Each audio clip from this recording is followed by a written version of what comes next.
think it's arguable that The Theory of Everything is one of the most compelling films. Certainly it's very well received, 7.7 out of 10 on IMDb. For me personally, I've never been, somebody who worships Stephen Hawking. I appreciate his amazing mind and, a lot of the things that he did for humanity, his theories, if you will. Very insightful, very progressive. For me personally, I could take him or leave him because it's not my kind of thing. But I was very interested in the film, and I have to say the film, you'll cry. It's very emotional. It was released in 2014, directed by James Marsh, written by Anthony McCartan and also Jane Hawken. And Jane Hawken is his wife. And this details the relationship between Stephen Hawking and his wife, primarily in their younger days when he was at university, and then he found out that he was suffering from this disease that was eventually going to take away his ability to walk. Shockingly, he was actually given just 2 years to live because of ASL, and we know how that ended up. But no spoilers here for anything else, of course. And I think the thing that surprised me most about this is that basically not many people, myself included, knew that Stephen Hawking used to be fully able-bodied.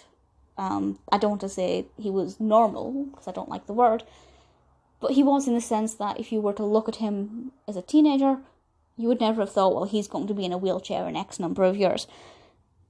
Very powerful film just for introducing that fact, but then seeing the emotional transition that he goes through when he comes to terms with this, and then his body begins to gradually fail him, and at the end of the day he still has his mind. And I kind of feel, I don't know if this would be true, but I feel like because his body let him down, his mind was even more powerful than it might have been.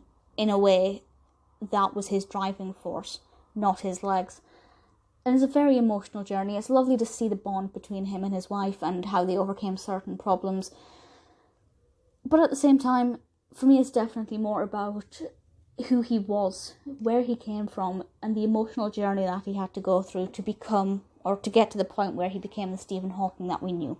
Because obviously, young Stephen Hawking, who was he? He wasn't, a public figure at that point. Really beautiful film. Eddie Redmayne is fabulous as Stephen Hawking. I think he does an incredible job, and I've heard a lot of praise for his performance. The film did win an Oscar, no surprise there. It won Best Performance by an Actor in a Leading Role for Eddie Redmayne. It was also nominated for Best Motion Picture, Best Performance by an Actress, Best Writing, and Best Achievement in Music. Other things I particularly love, the costumes, the atmosphere. This is set not in present day. This is set in the 60s, initially while he was studying at Cambridge. It's beautiful. It's scholarly, it's academic, it's emotional, it's intelligent. The film itself is creative, the way it's presented. It's absolutely stunning. As far as biopics go, this is certainly one of the most moving. If you have even the slightest bit of interest in Stephen Hawking, or if you've just ever heard of Stephen Hawking, which I'm going to assume you have, you should watch this, because it will maybe not change your opinion about him, but it will certainly make you maybe look at the way you view him. Certainly just from the fact that he used to be able to walk fully able-bodied is just, it's not something that anybody really knew before this film came out. A lot of reviews were saying, I had no idea, and it doesn't make you look at him any differently, but I think it kind of just gives you a little bit more respect for him because of the strength that it would have taken. If you're born without the ability to walk, you don't miss what you didn't have as much as if you get ASL and you suddenly lose your ability to walk. That's going to take colossal mental strength to overcome. And trying not to well up. The film really highlights that. And it's wonderful. It's emotional. You will love it, I promise. Definitely deserved the Oscar for Eddie Redmayne. Honestly, I cannot really fault it.